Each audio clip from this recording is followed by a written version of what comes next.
Bars in a rave, man, I go hard like Stanton. Hello, welcome to Chessy Hour. My name is Meads. I'll be your host for this one. We've got two special guests. We have Joe. What you saying, man? Yeah, good, man. Really, really good after the past couple of wins. So, hopefully a bit more positivity on this pod than the last one. Honestly, man. Jay, how you doing, bro? All good. Yeah, no complaints. Couple negatives as always, but, positives more so this time. We'll touch on the negatives. I know in comparison to last week, it was a little bit heavy, and I was ranting an awful lot and talking an awful lot. So apologies on that one. But on this one, I guess we've got a couple of things, because I feel like, obviously, our first game was against Watford, and it feels like quite a while ago. And Joe, how did you feel about the game? And how do you feel like the performance went, really? I know it feels like, I know it was only 5 days ago, but a long time ago. No, I'm definitely losing track of the games at the moment. So it's nice to be reminded that we did actually win. So I think the most important thing for me was to see like an immediate response to the defeat against West Ham. This team, I know that we talk about it often and people kind of dismiss it, but they're still very young, both in terms of age, but also Premier League experience. And you always question, or I certainly question when you don't have some of the more experienced players regularly featuring, just the overall mentality of the team, how they respond to big setbacks. So it was nice to see the level of performance go up considerably from the West Ham game, but also I just think the level of calmness in the game, the level of control, I don't think we ever really looked that threatened, I should say. And it was just, it was like the perfect sort of antidote to the West Ham game. I know, we were very, very stressed out to that victory. And a lot of us kind of felt it in our bones that it was coming against West Ham. It is sort of their fixture every season that they seem to play like the peak of their powers, and we never seem to quite hit the heights that we should. But yeah, the Watford performance for me was a nice contrast to that, and I think it set us up pretty well for the run-in. Obviously, we'll talk about Palace in a bit, but it was a really, I think, solid performance, particularly because they're quite a physical team as well. And I think we know that I have some reservations about how we sometimes deal with some of the more agricultural aspects of the Premier League. So it was nice to see, Deeney get handled and some of the more physical players not look as comfortable. So yeah, I was happy with the performance. So Jay, we're talking about Kurt Zouma and his absence for a little while. Do you feel like we missed him at West Ham? And I guess these last two games have been Kurt Zouma in for Rudiger. And you feel like our defence has improved, especially against Watford. I felt like we looked very, very assured in terms of comfort. I think in the second half, there was a little bit of issues, but that really stemmed from the midfield. How do you feel like Kurt Zouma has staked down the claim? Because there was a bit of murmurs about him potentially leaving. What do you feel about all of that? Yeah, crazy how dominant he's looked in the last two games at the back. And I even think I don't know, he's probably been doing it from before as well, but it looked a bit more, even more like seeing him come back in these last couple of games. But maybe that's just because of how bad people like Rudiger have been and stuff like that. So it's probably that. But I think if you look at who was causing trouble at West Ham, people like Antonio that are, that's Kurt Zouma all day. I think that's the kind of battle that Kurt Zouma lives for. And I just feel like I don't think Antonio would have been as confident going up against the Kurt Zouma as compared to a Rudiger, where although he's quick and he can win those foot races, when it comes to out-muscling people, I still think Rudiger's quite slight in terms of frame and build and stuff like that. So he's not really dominant in terms of strength. And Zuma's got both, which is obviously very scary and very daunting if you're like a striker that's going up against him. Do you know what I mean? So I feel like with Rudiger, I feel like a lot of people misjudge his strength, misjudge the power that he has. Because I don't think he's very strong at all. I feel like he's very easily muscled off the ball. I feel because they see aggression in terms of the way he plays, they misjudge the aggression for actual strength and power, and he just doesn't have it. That's why he often gets bullied. I remember there's the games against Manchester City and Aguero's holding him off, no problem. It's just, it's not good. So when you look at Kurt Zouma, he's a very imposing figure, And we'll get onto set piece a little bit later on. But Yeah. Zuma instills a little bit of solidity just in presence alone, but in the way he plays. The Deeney tackle, just before we carry on, the Deeney tackle. Straight. Battled him. That is like a perfect example of the difference between, I think, Kurt Zuma and a lot of the others, is that he's willing to like proper rattle you straight from the off kind of thing. And I think after that, Deeney he struggled to get into the game. I think he wasn't his normal self. So what's a bit interesting is that it's almost like, I feel like Kurt Zuma's probably more than anyone else benefited from, playing with John Terry. Because John Terry, back in the day, like he went for you just to let you know he's about. And it got him in trouble a couple of times on, the Sanchez Barcelona semi-final. I remember, like, he got sent off for it. But John Terry likes to make the strikers and the forward players aware that he's there. And I feel like a lot of our defenders since him aren't really about that.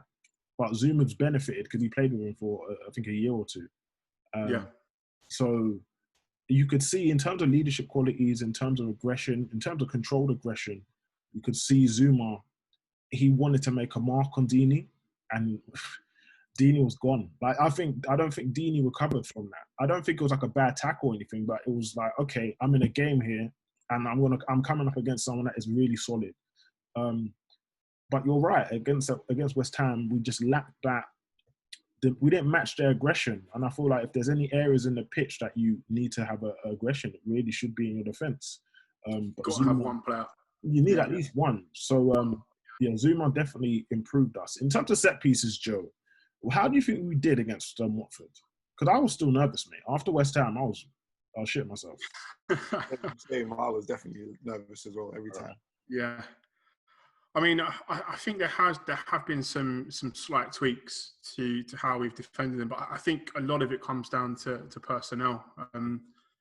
Zuma, he missed time things and stuff like that, but I think you're right, mate. In terms of the perception of him as a player and what you see, the physicality, the size of him, I think teams take less chances in their delivery. They take less chances with the kind of players they can put on him, and I think just him being there as a presence, I think that actually sort of gives us a little bit more security there. But if we kind of spoke at length of this a little while back. I think that until Chelsea have probably another 6-2-6-3 player playing regularly, it's going to be difficult to you can't go man for man with a team, with a midfield who the tallest person's like 5'5". Yeah. And if you're going to play zonal, then you need to have at least 3 players who are good in the air to line that, the front post zone, mid post and back post zone.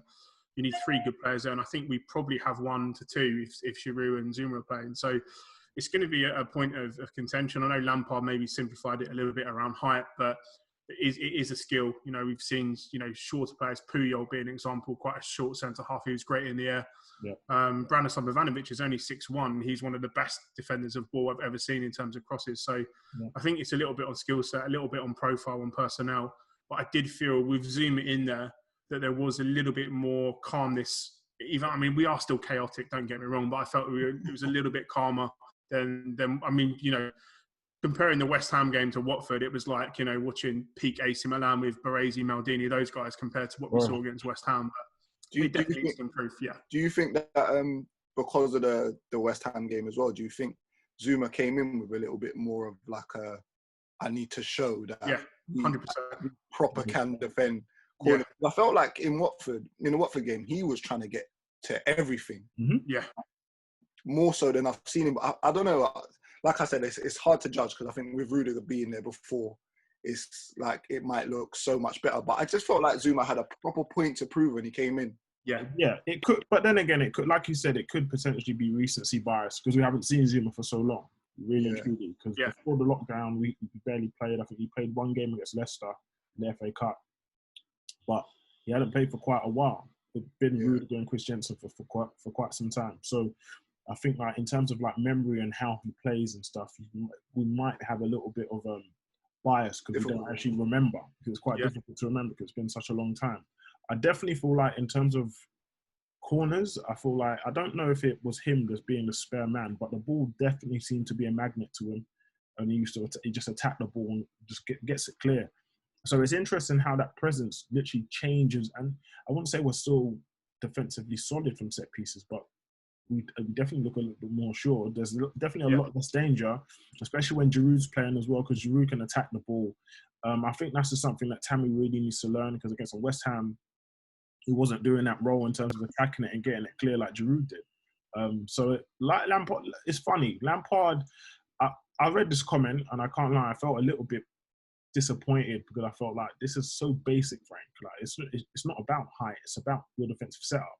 But ultimately, he's kind of got a point. If you're going to play, taller players, they obviously need to attack the ball and be able to attack the ball. So Zuma and Giroud definitely helped us a lot in regards to our defensive set pieces.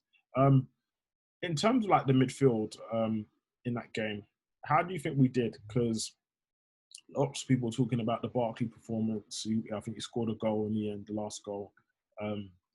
Mason Mount, I thought, was fantastic again. Yeah.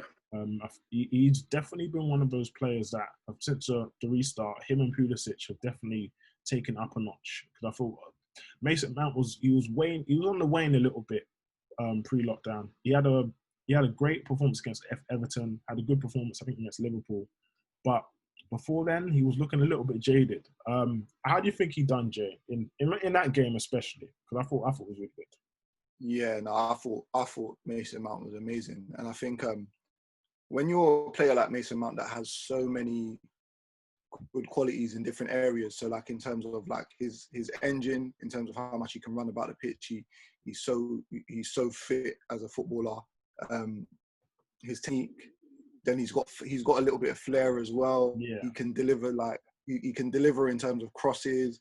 Like he's such a well-rounded player that you can see him becoming a player, like a really important player for Chelsea. Now that I'm seeing him do this kind of work in like different roles, and I think I remember Yas and Pels mentioning like the difference between maybe roles and positions, and I think it's been a good example of like how Mason Mount's game's changed in terms of what his role is now in the team. And he spoke about it as well. He said himself, like, I've been working on how to affect the game when I'm not, further forward or in attack.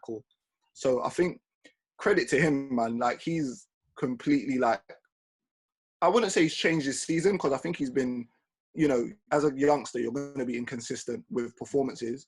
But I don't know, I just feel like there's a proper maturity to the way he's gone about the rest of the season so far. So I'm really impressed by him. I can't lie. I think he's been a key reason as to why we've played so well since the restart.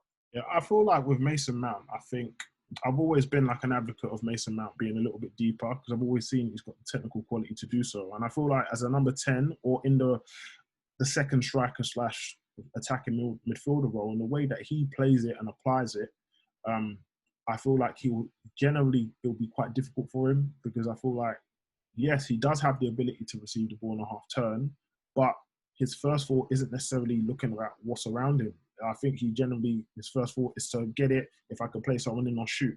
And whilst that's good and it does have its benefits, it also has its faults, because if you don't have the ability to turn under pressure, it becomes very difficult. And I feel like sometimes Mount would get, I wouldn't say bullied in there, but it'd be very difficult for him to affect a game. And he then leaves gaping spaces, because if he loses the ball, he then tries to press, and then that impacts the rest of the solidity of the team. Joe, in terms of like this transformation, because like you said, it's not, I wouldn't say a transformation, but adaptation. Because he did say in the post-match against Watford, he was surprised to be man of the match, which was funny, but I think I could say maybe it was a close toss-up between him and Barkley. And we'll get onto Barkley a little bit later on again. But in terms of Mount, this version of Mount, is this the version you want to see? Is this the version you like? Or do you prefer the more attacker, the aggressor, the one that's pressing all over the place and trying to shoot? What variation of Mount do you like? Or is it just all of them? Because Mount is a great player, really and truly. Yeah. I think he is certainly a very good example of this new breed of central midfielder, this kind of multifunctional kind of player. He can play as a number 10. I think probably he could do a job as a number 6 if you really wanted him to. I think but for me, the balance he has as a number 8, the way that he impacts the game defensively, he's one of the most defensively mature players I think I've ever seen at his age. The way he presses and the way that he can win the ball back, and just his general work rate and sort of positioning and I suppose football IQ when we don't have the ball. I really like the fact that he can massively now impact games from deeper. I think that for me is the thing where he adds benefit to Chelsea. You see some of these little kind of like line-breaking passes that he plays into someone who is where he would have been standing like 2-3 weeks before lockdown. Those passes to me are not something that everyone in that Chelsea midfield can do. I think that is where you get the benefit of having Mount there, because he will try those passes. He can still carry the ball. I think we've seen, there was I don't know if it was the Palace, it actually was the Palace game, that little half-turn sort of drag that he did around the corner. He's got exceptional feet. And I think that the thing as well, if you're looking at sort of the future combinations of players that we're bringing in there, what Mount gives you with his defensive ability and just his general work rate, you can get away with playing a Ruben or a Havertz there and giving them a bit more of a free role, because Mason's defensive kind of acumen balances that out quite nicely for me. And I think also, when you're looking at pairs and stuff like that, the reason Barkley has shone when he's played with Mount is because I think Mount makes up for a lot of those mental deficiencies that Barkley has, because Mount's positioning and the way that he can play the game enables other players to play better. So I'd really like to see at some point Mount and Ruben play together. I think that would be a really interesting combination. But this kind of number 8 role, this kind of sort of box-to-box role for Mount, I think that's the way forward. It seems to be the way football is going. Kind of physically gifted players who have technique play in midfield now, and I think he fits that mould. So I think he's kind of found his calling. I prefer him than being a distinctive number 10. I think the point you made about him sort of being back to goal and receiving the ball was crucial, because that to me, that's not his game. That's a very, very specialised skill set that you have to play on the half turn constantly in those kind of really tight areas. So gives him a bit more freedom, a bit deeper. And I think we've seen probably the last couple of games his most consistent form, probably going from Everton on to now in that kind of withdrawn number 8 role. So yeah, I'm super happy with him. What's interesting about Mount is I think his comments after the game really impressed me, because I felt like not only was there a maturity, but I think that there was almost like an awakening of him, because I always saw him as a type of player that has the capacity to be in that number 8 role, like a Kevin De Bruyne. I wouldn't say that he's on the same level, but in terms of skill set, I thought they're relatively similar. So I feel I've always been quite comfortable with the idea of him playing there. And you're absolutely right. Barkley's form has definitely been largely helped because of Mason Mount's ability and capacity to drop deeper and find him. Whereas before, Kovacic breaks lines, but not through passing, but through his dribbling. But once it gets to the middle third, once it gets to the final third, it tends to go to pieces, because he isn't finding that incisive ball. And Mason Mount is probably already in the box. Whereas now, Barkley, what he is really good at, to be honest, if you're giving him, you need to give him his dues, is that he's very good at occupying that number 10 space or moving into that number 10 space and then able to turn. And that's why he was able to find the pass to Giroud, which is great, because that punch into him from Mason Mount was a great pass that broke the lines, entirely disorganized the midfield, and then Barkley disorganized the defense by dropping this at number 10 role, slipping in Giroud, and Giroud, great finish for the first goal. So I feel like that combination works really, really well. And you're right, in terms of looking at the future, Ruben loftus-cheek coming in and playing with Mason Mount, that's a very big possibility. And what's good about Mason Mount's flexibility is that he'll always be in your thoughts when it comes to picking a squad, always be in your thoughts when it comes to picking a team. So it's going to be very, very interesting. So I agree, that performance was very, very good. I think there was a couple of nervy moments we want to talk about in terms of Billy Gilmore or Jorginho. We'll get onto that bit in the next segment. But in terms of Billy Gilmore, when he came on for the injured Kante, I don't know. He hasn't started post-lockdown games that well. He's not been the same. He's not had the same sharpness and same bite that he had before. But Watford's re-emergence, I guess, in that game came the moment that Kante came off and Billy came on. It was a big call from Frank Lampard, because obviously Jorginho was on the bench and this was, I think, the fourth game that Jorginho hadn't featured. So, yeah, Jay, what did you think of that little cameo from Gilmore? I think it was a 20-minute cameo. It was about 20 minutes. What did you think? Yeah. As soon as he came on, to be honest, like, I think he had a couple of moments where he got out-muscled, like, very early on the... And the thing about this is, I'm not too harsh when you come on in that position, because I think it's a hard position to come on and kind of, get the tempo of the game, like, get used to it. I think it's a very difficult position to come on and kind of, settle into the game. The very So I feel the very best registas or best DMs generally will come in and just fit into the tempo of the game. Yeah. I remember Cesc Fabregas, whenever he used to come on and control games, we won the title under Conte, he just used to come on and just control the game. It's just crazy how the very best can do it. And that's not a slight on Billy. He's still young, obviously. So, and that's what I'm going to say, because he's still young. I think that's playing a major part in like trying to be able to do that and come on and just settle in straight away. And I think, and then just generally, obviously, you look at his height and you look at his size. You're not surprised. The thing is, for me, I'm not surprised to see him get muscled off the ball or anything like that. So I'm not surprised to see him get out muscled. I know the core rate all day long, Chalobah, all of them guys, strength-wise, they're going to out-muscle him. I've never said, him coming in will be a thing where he'll out-muscle others.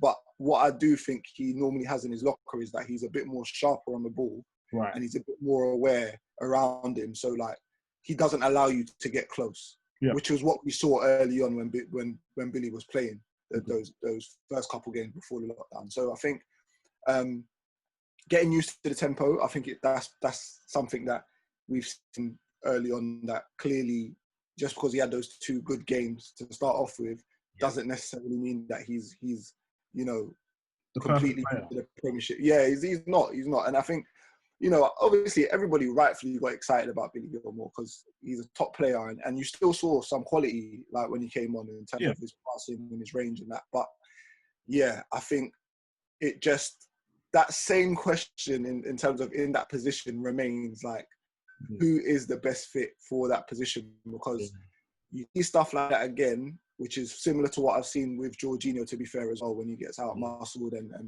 ragdolled all over the place sometimes.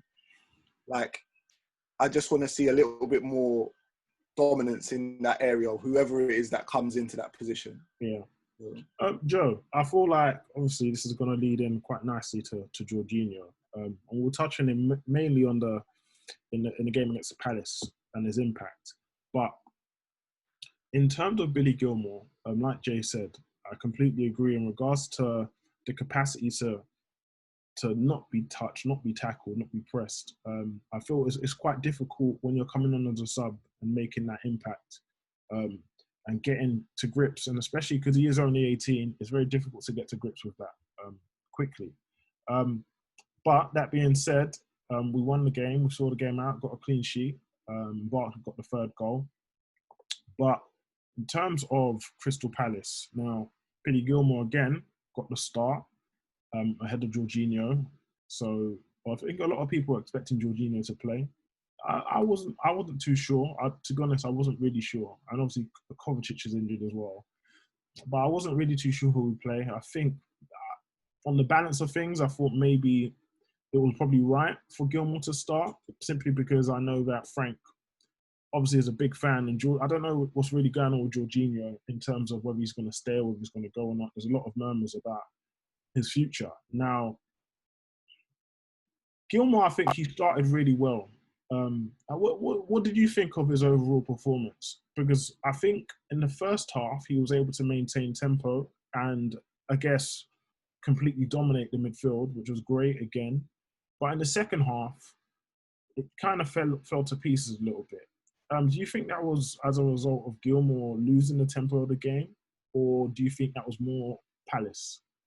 What did you think? And how did you think it went? Yeah, it's a good question. I think that there's probably a little bit of both is probably the fair answer. I think my one criticism of Gilmore so far, early part in his career, is I think when the game starts kind of going away from him or moving away from him a bit, I think instead of maybe simplifying what he's doing a bit taking a step back, trying to just play it simple, keep the ball moving.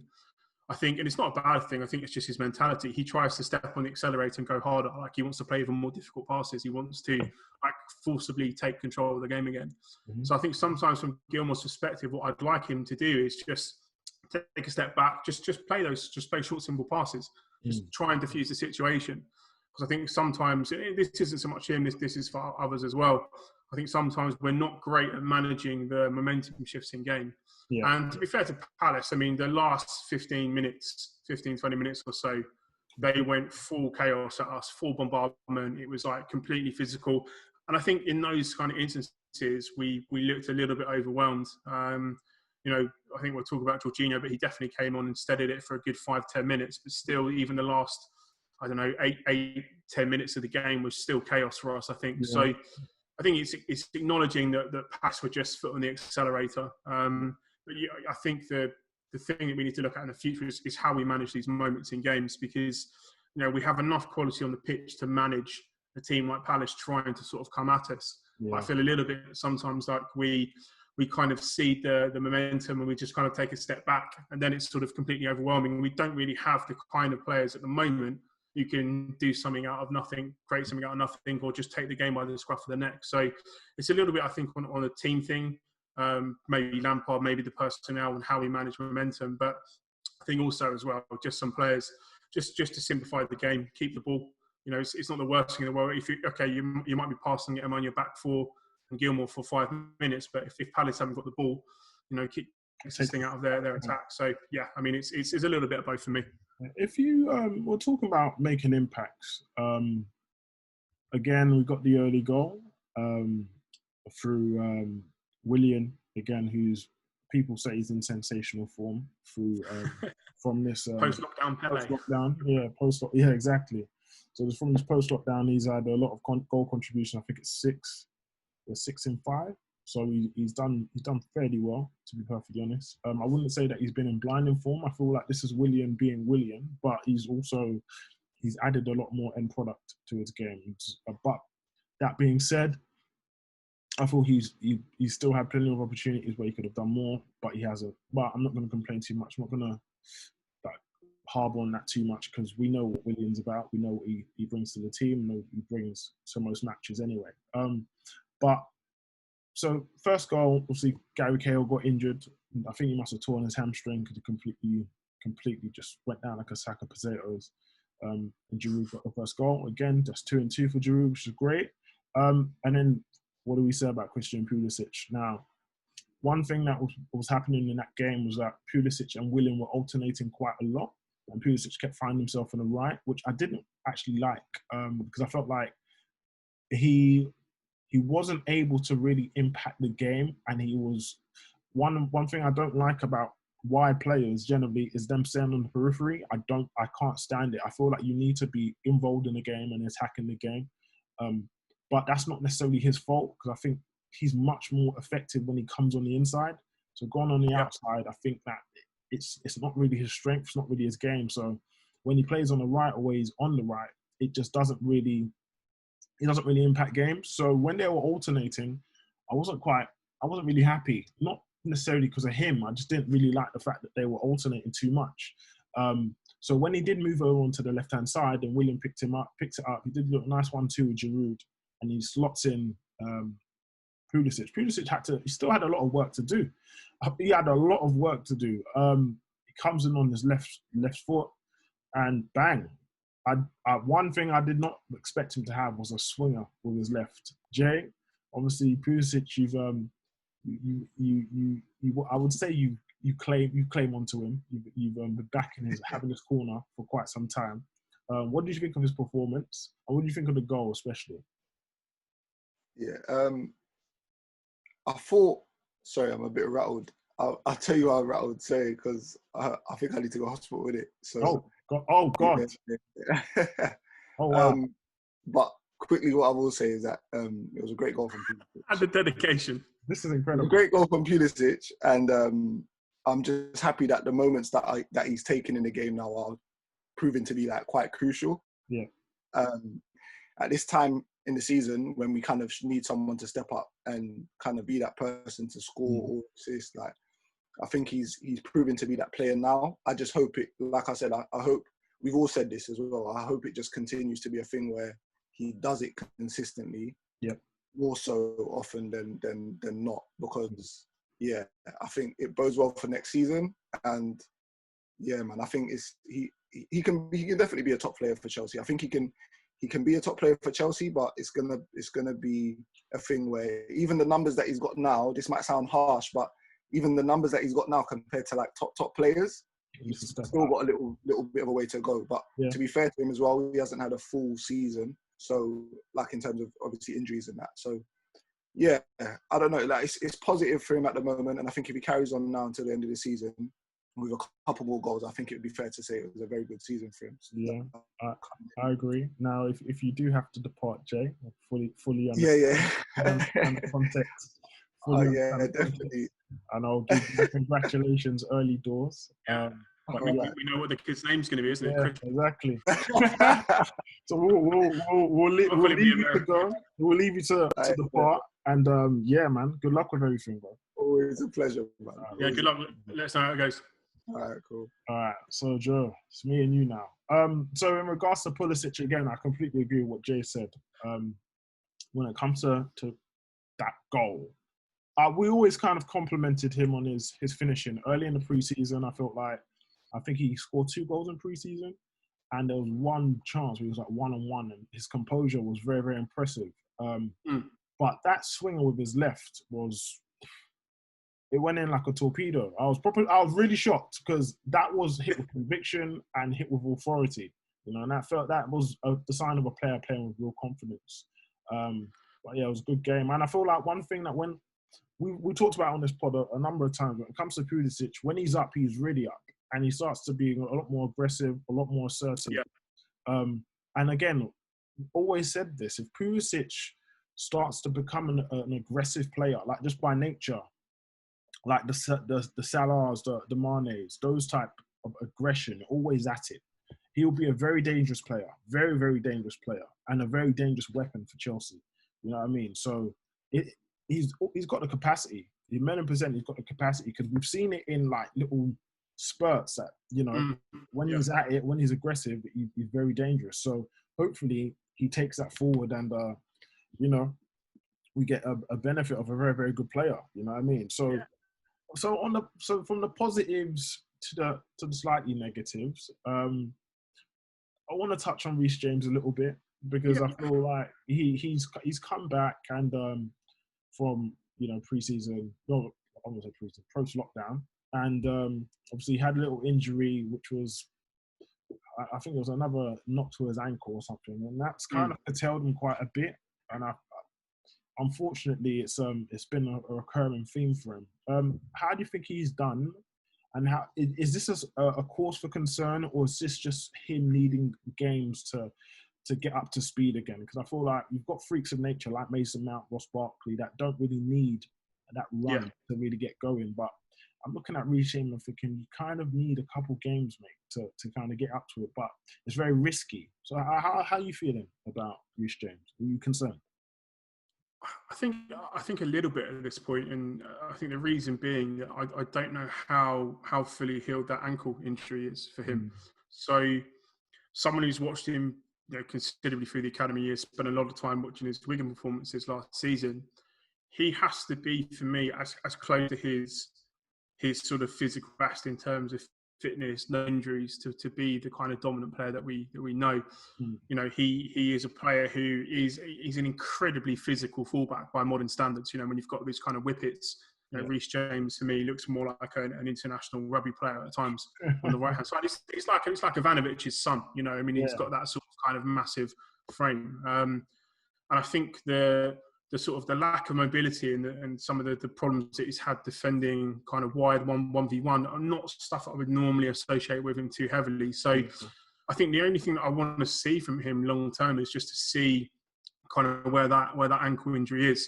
If he's come back, I heard that he was kind of 2 weeks behind everyone else. So, you would hope over the next few games that he starts to improve his condition. But I think for him to be the kind of player that we're expecting him to be, that ankle problem and some of these kind of little muscular injuries and things that he's getting. I think he needs to figure out a way to sort of get over those, whether that is, sort of taking the Ruben route and looking to lean down a little bit in terms of his frame. I don't know. But I think, we need to sort of get into a position now where he is comfortable again physically for him to be the kind of player that we're expecting him to be. It's very odd because I never really associated injuries and Reece James. Like they're exactly synonymous. So it's so strange that this is now happening to him. But I completely agree. I'm concerned to a degree because I feel like probably before his injury, he wasn't always switched on when it comes to getting behind him. But I feel like when you're at your physical capacity, you can kind of mask it in terms of, just your defensive, your natural physical ability to get back and, cover. And just like we just touched on the Crystal Palace game, and you compare, there was a stark comparison. So the first half, he was okay. But second half, there was a stark comparison to the way he performed against Zaha and AU, I guess, in that match, in comparison to the way he played at Stamford Bridge earlier in the season. Completely different, because I feel like at the Stamford Bridge match, he absolutely dominated that right-hand side by himself. Completely dominated it. Zaha did not get a sniff, but this match was pretty different. Obviously, we can touch on the Zaha goal, but I think that even came from not necessarily Reece James being out of position, but Billy Gilmour coming out to engage, whereas I felt like maybe Reece James could have been the one to engage. Billy came out to engage. The ball ricochets towards Benteke, but he leaves it to Zaha, and Zaha unleashes the thunderbolt in that regard. So, and there was a couple moments in the second half where I weren't happy with him at all. I felt like he far too often he left. It was almost like a draw out. Christensen kept having to come out to wide, and I'm not comfortable with Christensen out wide. Really not comfortable with the way he's playing anyway at the moment, this moment in time anyway. So it just made me feel quite worried. That left-hand side, so our right-hand side looked very, very exposed. And Reece James wasn't getting back in time. And he was putting in a couple of nice crosses. One, especially Giroud, should have scored for him in the second half. Yeah, but definitely. Defensively, I felt like he was labouring a lot. And I do feel like a big part of, not necessarily, I feel like a big part of the reason why Palace dominated us is because physically, I think we were quite exhausted. I saw Mason Mount, I saw Willian, I saw a ton of, even Pulisic, I saw him just really, really shattered. I think the only player that really stood out to me that was physically okay, the only two players were, well, three actually. Zuma, which he was fine. Barkley, he was fine, but he came off. And Aspi. Those were the three that were like, they were fine. But everyone else seemed so tired and laboured because they came out like off the traps in the Palace game, flying. Like we were so dominant, so aggressive. We could have really put the game to bed. But in the second half, it just seemed like the accumulation of games really caught up with us. And when you have that and you've not sharpness in mind and you're generally fatigued, you start to make mistakes. You start to be sloppy. I feel like Christensen started giving the ball away. Zuma started giving the ball away. Gilmour, Barkley just started giving the ball away. It started getting very, very sloppy. Obviously, Reece James as well. And it was just, it's a cause for concern with Reece. It is a cause for concern. But like you said, he's 2 weeks behind everyone now. So I will give him the benefit of the doubt. And hopefully he just needs games to play. Because really and truly, we can't afford for him not to play. Because if he doesn't play, we're looking at Alonso back at left back. And you know what he brings. And we can't afford for Alonso really in this running. We can't afford for him to be playing. Because it is scoring goals at this moment in time isn't an issue. Now, while people start making excuses to why he might play, we don't need a goal scoring left back, really and truly. So it's just one of them things. We just hope that Reece James he recovers and gets back to sharpness, because right now it's not been great. But talking about sharpness, Ruben loftus-cheek came on second half, and how do you think he did? I was so happy to see him back.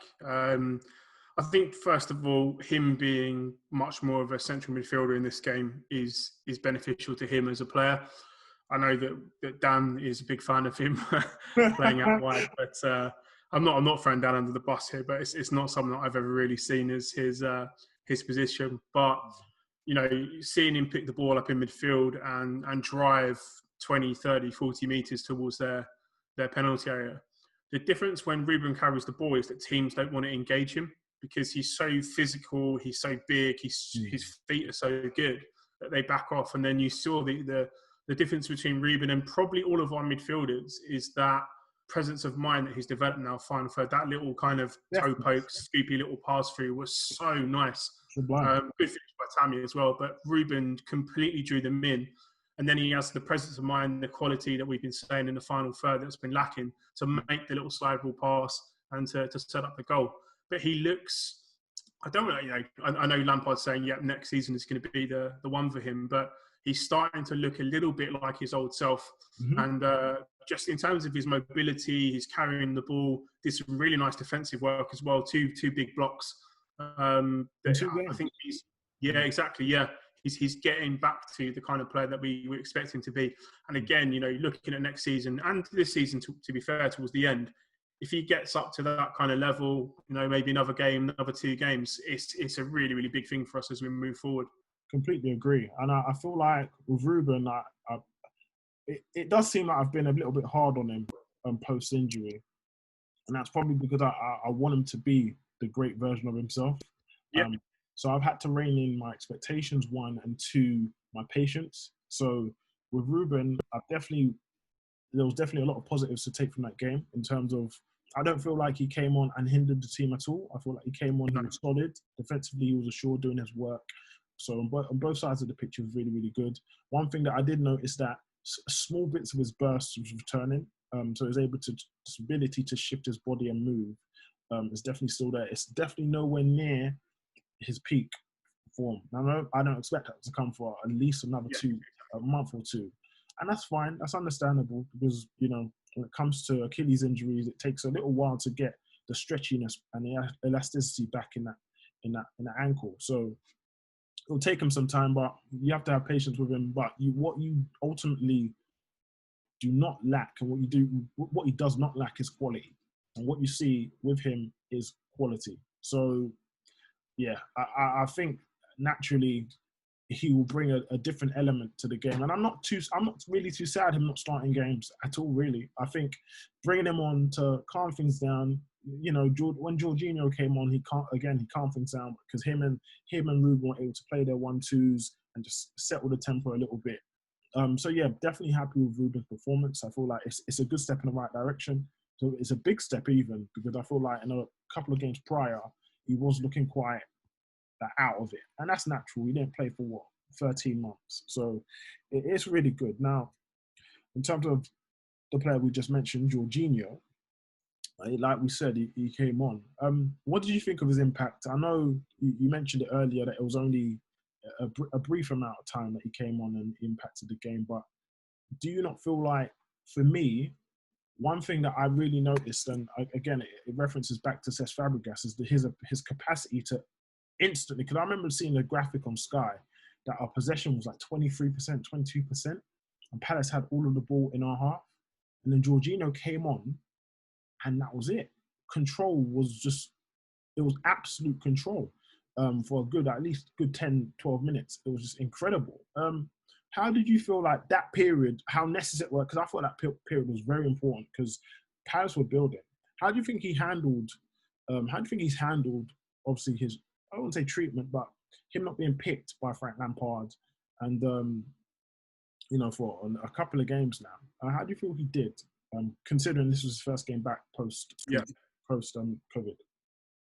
I think the thing that I will never knock him for is his level of professionalism and how he carries himself around the club. For a lot of players to be thrown on to effectively kind of rescue a situation which looked like it was going quite downhill would have been something that quite a few would have just gone on and shrugged their shoulders and sort of done the bare minimum. So I think from that perspective, the way that he carries himself is super important. And I think that is something that translates to to everyone else on the team. I certainly thought when he came on, there was a good 5-10 minute period where, you know, I think his willingness to receive the ball in comfortable situations, his ability to play short, quick passes around the corners, to move the kind of the focus of the ball, to kind of start shifting their pressing and their defensive structure. That for me is really kind of what kind of saw the game out towards the end. Yeah. You know, it's difficult, as we've said, to come on as a holding player, particularly when, you know, the entire momentum of the game is based in your half. Mm-hmm. I think that quite clearly shifted when he came on. The last 5 minutes, probably about the 88th minute onwards, I don't think there's much that he or many of them could do, because Palace were just in pure kind of like bombardment mode. Yeah. It was difficult to really do much in terms of how we were doing that. But before that period there, I was quite concerned actually that they probably were going to score at some point.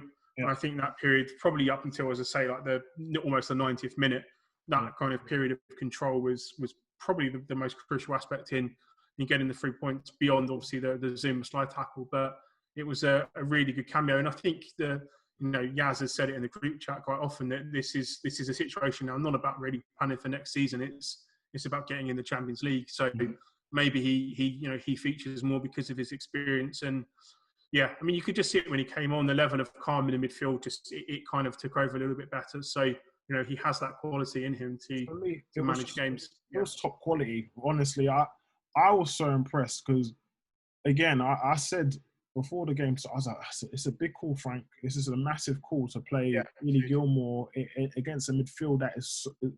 Palace has got a team full of PNP. So Milivojevic, Kouyaté, just a solid midfield base. Obviously, you've got you've got Zaha, you've got Benteke, obviously, and you've got Ayew. So it's a lot of strength in there, and their defence. So I was quite worried for him, but Billy in the first half was great for me.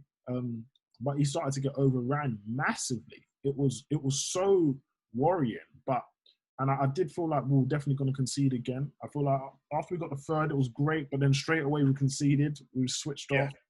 And we're going to touch on the people that switched off in a moment. But Jorginho's cameo was excellent, and I feel like it definitely highlighted to a lot of people who were thinking, okay, you know what, you can get rid of Jorginho. I feel like it highlighted a degree of importance, and I guess a degree of respect, because I feel like a lot of people were being quite disrespectful towards him as a player. But I feel, it showcased a bit of, okay, you know what?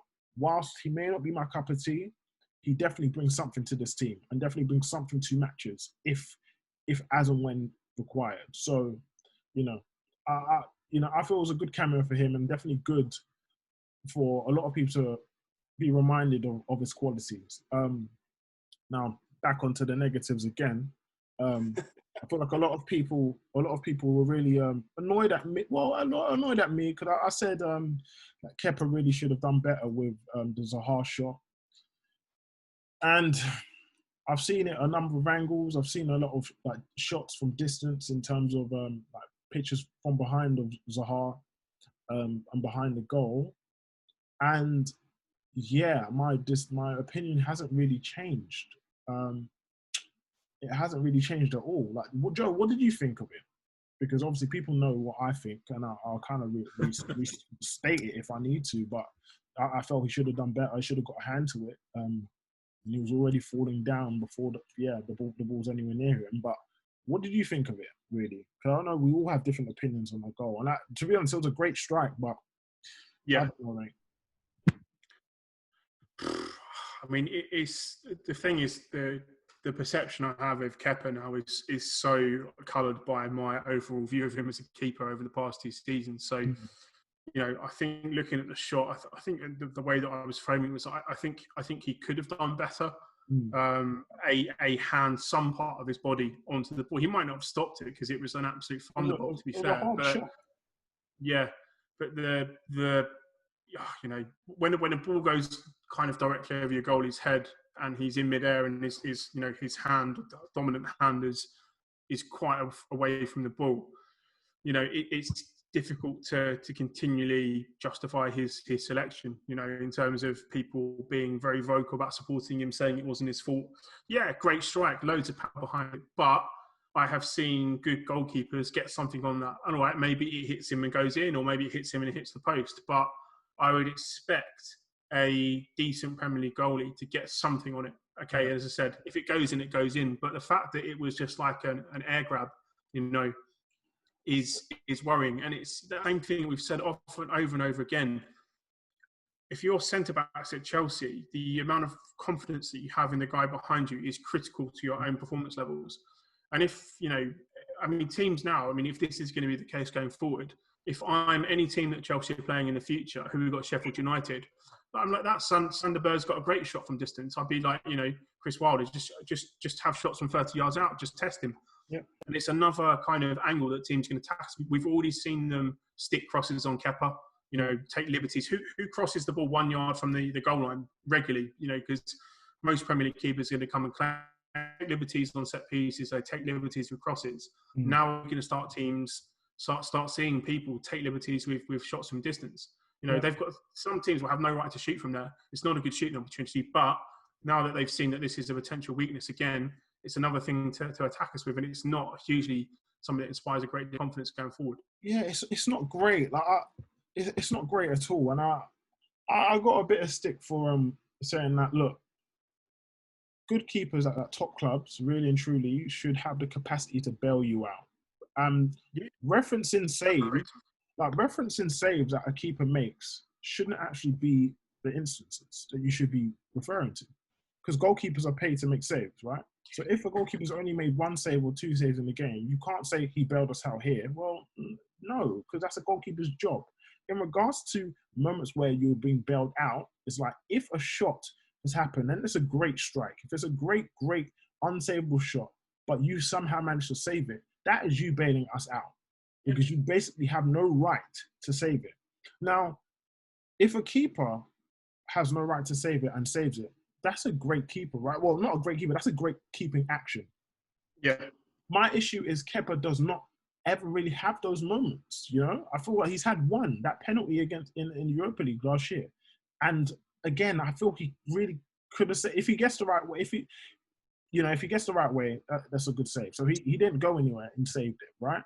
Now, in terms of critical, oh my God, he saved us here, I just don't really get that vibe with Kepa. I feel like if a player's running through one-on-one, I know they're going to score, you know? And we'll get onto that Zuma block later on, but it's just, there's a lot of, I don't know. The Zaha shot was it was a good strike. It was a good strike. But the fact Kepa was already going down before the ball was near him, I don't know. I just think like if you're looking at the fundamentals of goalkeeping, it's just quite poor, really and truly. And like you said, it could just be another angle for an avenue for opposing teams to get us at. It's just he doesn't fill me with confidence, and I do feel like maybe a loan or selling him might be the best thing to do. That's just my opinion. I feel a lot of people might want him to stick around, but you have to ask yourself the question: that does he instill you with confidence? Like, if you can generally say that he instills you with confidence, then fine, keep him there. Hopefully for you, keep him there. But for me, and a lot of other fans, they look at him and think, nah. And the weirdest thing is that you've got other teams taking liberties.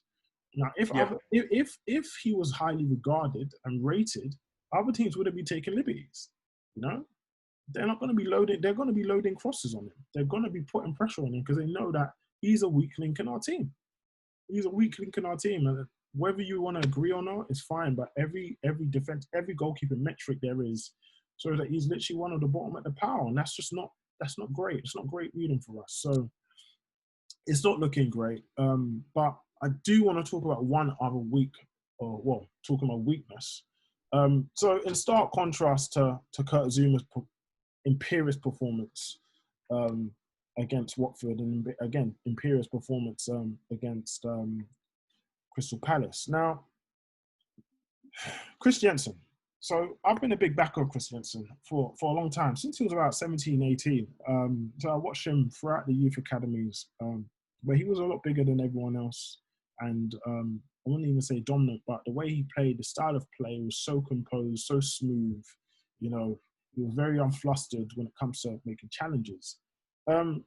Joe, Christensen for that second goal. Yeah, talk to me. Because as much as I'm a big backer, or I was a big backer of his, it's just not good enough. It isn't good enough. But you look at his moment against Danny Welbeck, against Watford. I know he didn't score, but and Ruben has to clear it, to get it away. It's not good enough. It's happening a bit too often now for me. And yeah, what do you think about it? What do you think? It's a tough one, because I think as a footballer, you respect the ability that he has. Certainly as a centre back, some things that he can do. Yeah. But I think certainly the way that the Premier League football is trending at the moment, that having a very, very non-physical centre back at the back is detrimental. And I think, you know, you've seen kind of over the years that he has struggled pretty considerably with anyone who's got a bit about them. You know, the Antonio one for me was one of the big kind of, I wouldn't say like an eye-opening event, but I think for a lot of people that are big on Christensen, that was probably a really good example of just how much physicality is important for centre-backs. And, you know, the Palace game in particular, the contrast between Zuma and him was enormous. Mm-hmm. You know, I think Christensen, the way I look at him, for me, he's probably the best five-a-side centre-back in the world. If you were going to play a five-a-side players, you know, no overhead height rule, you know, he's calm. He'd be fantastic. But the problem is, and this is the thing that I say to a lot of people, the majority of teams that Chelsea play are in the kind of Palace mould. They're not all Cities and Liverpools, and, you know, where you maybe want a bit more of a cerebral flair type centre-back to be there to calm things down. Mm-hmm. They are, you know, the Burnleys, the Palaces, the Sheffield Uniteds, the teams that will play physical, play long. And that's really where you've got to start making your decisions on your view on him, because if the majority of games we're playing, you're going to have someone up front who is either for the PMP or just, you know, like an Andy Carroll type horse tank type combo person. You know, he's going to get pinned, he's going to get rolled, and he's going to get bullied in games. Yeah. You know, the City performance for me was great, but they didn't play a striker. Right. You know, that was no surprise that Christensen looked phenomenal when he didn't have anyone to mark. You know, and, you know, if you're a top centre forward, even if you're an average Premier League centre forward with a bit of physicality about you, who are you going to stand on, Christensen or Zuma? Yeah. So, and you're just going to pick it in more game. It's unfortunate, but I can see that being one of the big things that Chelsea have to address. And he's not great in the air, and that's one of our big weaknesses. The thing with him, yeah, is that I feel like Christensen, with his just basic defensive, you know, attributes and his defensive actions, I feel like Christensen is very good in these actions. But my issue with Christensen is there's three main issues for me. That has definitely become a lot more apparent now he's with a weaker defensive partner, or just not of the level that we had before, like in the David Luiz's, John Terry, etc. So with Christensen, the problem that I have is his lack of aggression, his lack of physical prowess, but also the lapses in concentration now. So the lapses are becoming a lot more apparent. And I feel like lapses tend to occur when he is getting physically dominated.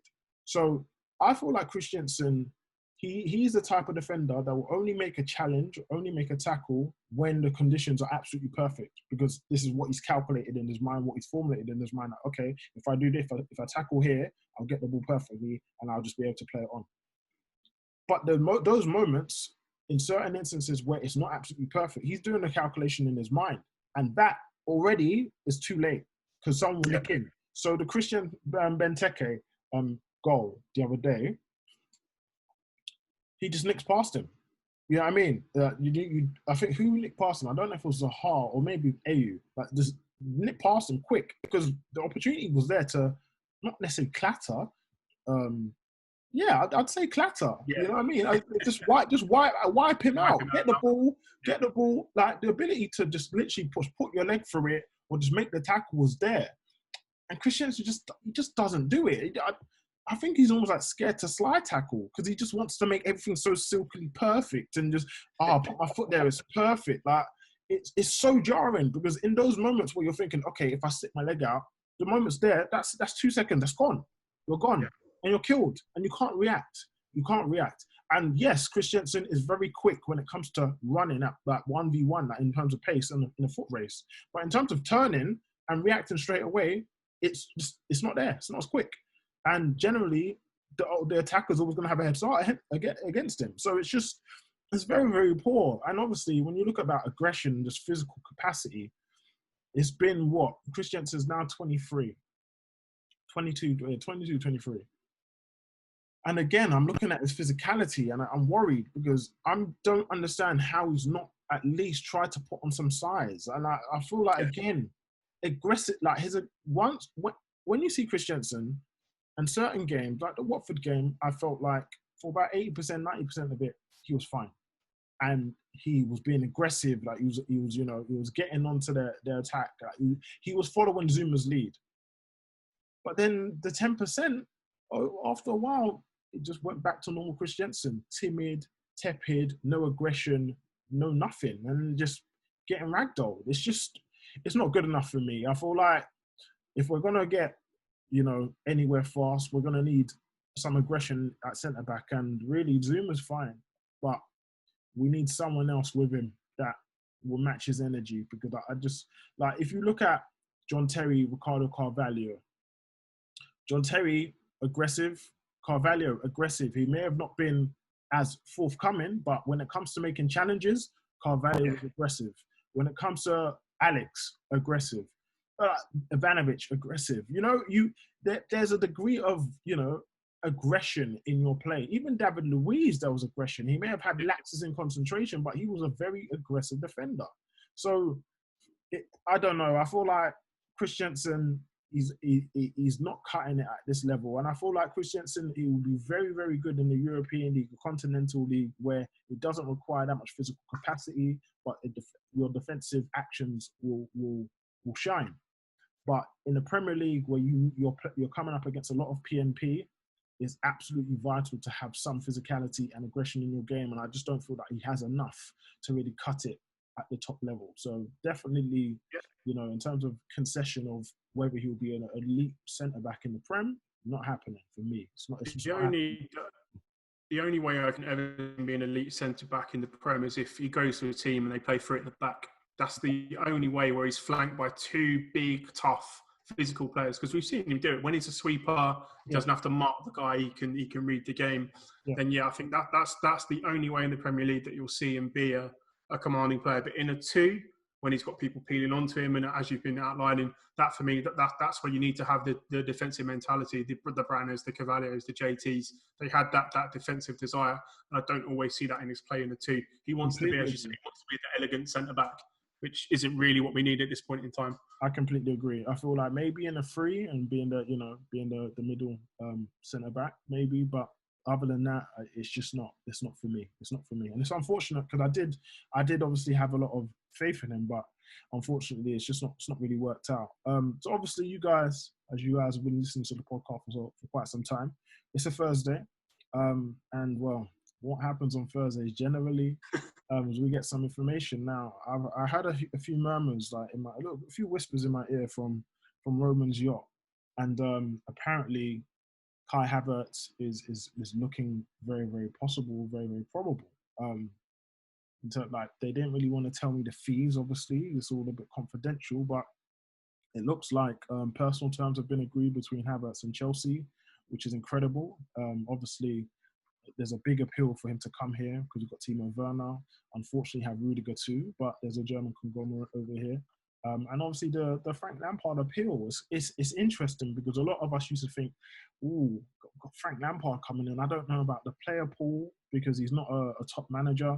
He's not an experienced manager by any stretch either. But ultimately, the club can do its pulling itself, but also Frank as a player, just a player-to-player relation and respect, has a lot of weight. And as an attacker midfielder that scores goals, creates goals, but ultimately, he's an offensive-sided midfielder, you're gonna look at Frank Lampard and think, I get you, I understand you, you know.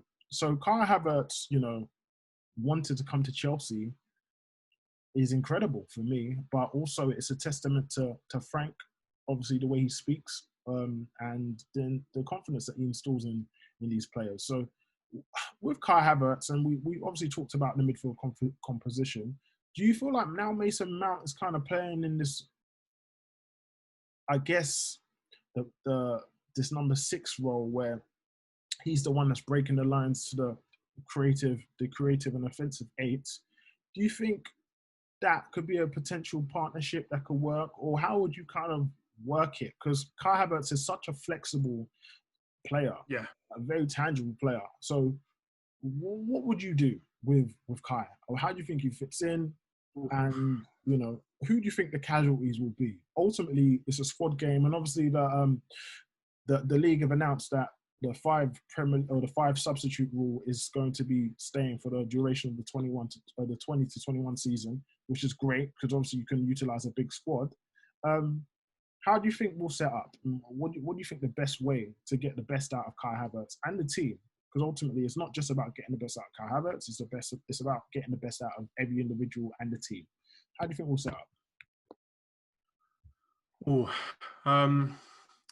I think that the thing with Havertz is that he offers so much quality in so many different areas that I wouldn't say it's going to be a problem, but it's going to be a nice problem to have for Lampard.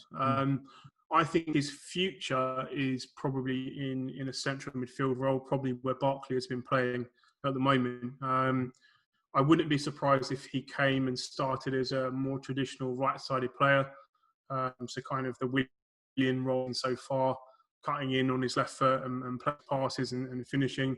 Obviously, he's played fantastically well as kind of a number 9 or false 9 this season as well. Also played as a number 10. But I think the combination that certainly excites me is just seeing what Mount and Havertz could do as a pair. You know, the thing for me with Havertz is that he's 6'2". He's got this kind of elegance when he carries the ball, but his ability to pick passes from anywhere really in the opponent's half is insane. He's got that kind of Fabregas vision and quality to deliver balls, which I don't think we have really from anywhere else. He can drive at people. We know he can finish. He's great in the air. So I think you'll probably see him rotate a little bit between those games depending on what's needed.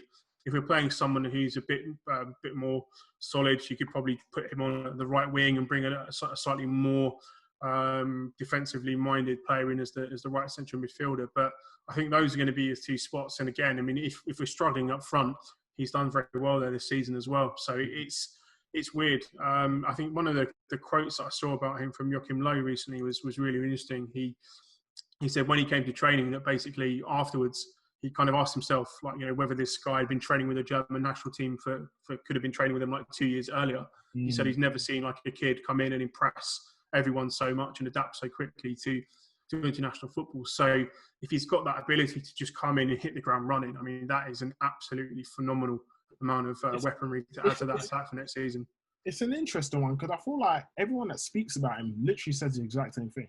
So Antonio Rudiger, as much as, you know, people have their doubts about him as a defender, as a quality defender. He's a great director of football. Yeah, 1,000,000%. Because the way he spoke about him in regards to like the national team and saying that, I saw Kai Havertz and thought, wow, who is this guy? Like he was so impressed, and everyone that watches Kai play or trains with him says the exact same thing. So it's ultimately very difficult not to be very excited about him. Very excited because it's incredible, really, and he's got all the capacity to be a great player for us. And I personally haven't been this excited about a player since Eden Hazard. Obviously, I was excited about Kante.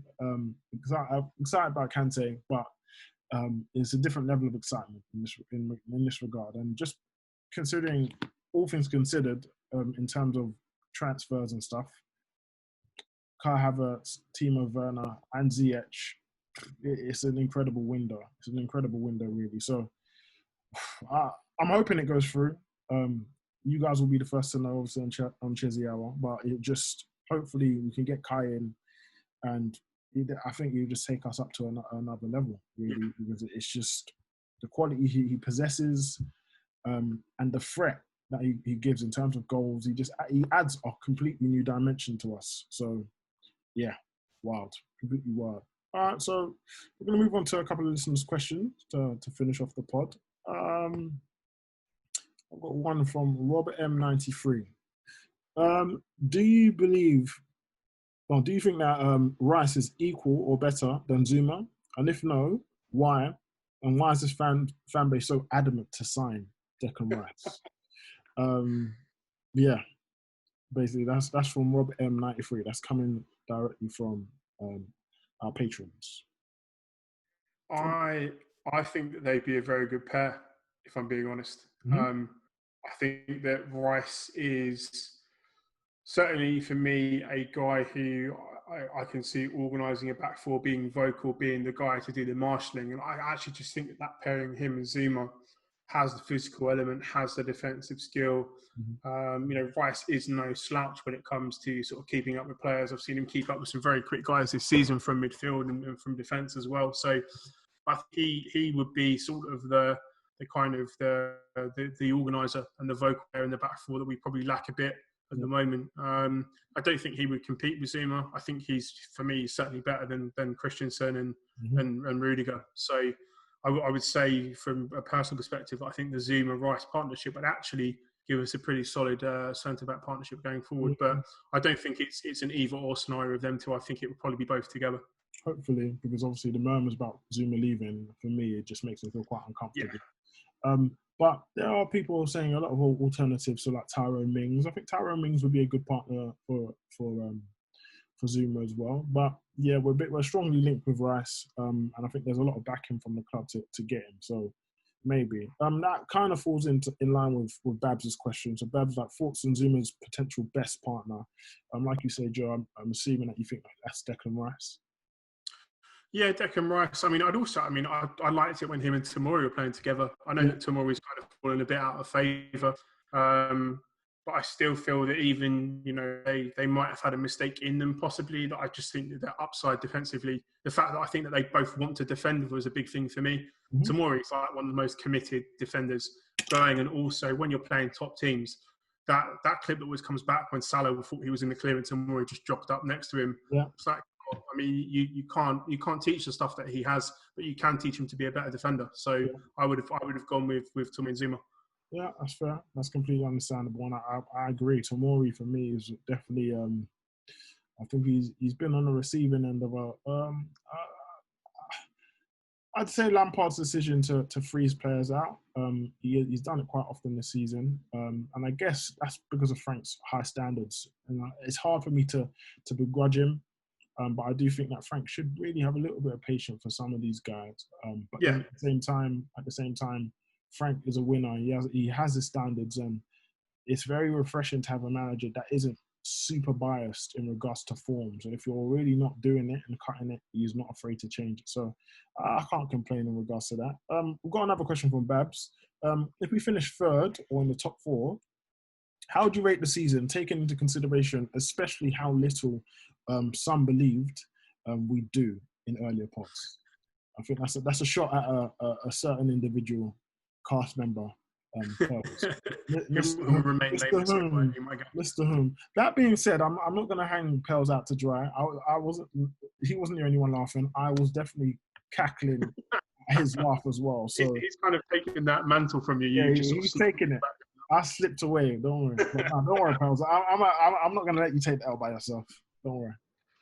But yeah, what do you think? I think for me personally, I think it'll be a great season. But what about you? What do you think? Yeah, I think it's been really positive. I think the thing probably over the last part of the season was to see like an emerging style come play. What we can kind of see that Lampard is now, he wants his holding player. He wants to play with like some slightly more attacking midfielders. Two central midfielders who are going to be a little bit more box to box. Wingers getting in, scoring goals. I think that now that there's an identity being formed, but I'm slightly more positive about it. My contention was earlier in the season when I said that we'd finish third or fourth, was that I genuinely thought, and I think if I listen back, I just said that I thought everyone around us was rubbish. And I know people were rating Spurs and Arsenal and stuff like that, but in my head, I was just looking and thinking they're not that great. So it wasn't a reflection of our quality. It was more a reflection that I just felt that the teams around us were going to be rubbish. But this, I think, would be nice to do sort of finish the season third, fourth, and then try and nick the FA Cup. That would be quite a nice little end to the season, I think. For me, I think that'd be a great season, to be honest. And considering that, to be honest, I was, like I said, for a number of years, really, if we do this youth project, I really don't mind where we finish. I don't really care, to be perfectly honest, as long as we're building, putting in the right building blocks and maintaining competitiveness. I'm happy. So ultimately, this season's been, I'm quite happy with how it's gone. Even if we don't finish top 4, I'll be happy because we've put in the building blocks. It will be a shame, considering we've been in the top 4 for most of the season. But at the same time, I wouldn't be too angry because really this has been a building block. It's been a progressive year. And ultimately, Chelsea have progressed. The way we play is progressive. The style of play is definitely there. And you could definitely see that we are one of the most creative sides in the league. We just have to iron out other deficiencies. But I'm always a big believer again. We sort the attack and then the defense we can do later on. You know what I mean? So, yeah, I think it'll be a great season. If we finish top 4 and, nick an FA Cup, that'll be a great, great season for us. We've got a question from Toby. As I said about the goalkeeping situation, does anyone have any off the wall shouts for potential goalkeepers? Tebow and Cech was a combined £20 million, and that might be the way to go with signings. I completely agree. There's obviously one keeper that I really like. That's Rajkovic. He's in France. He's a very, very good goalkeeper.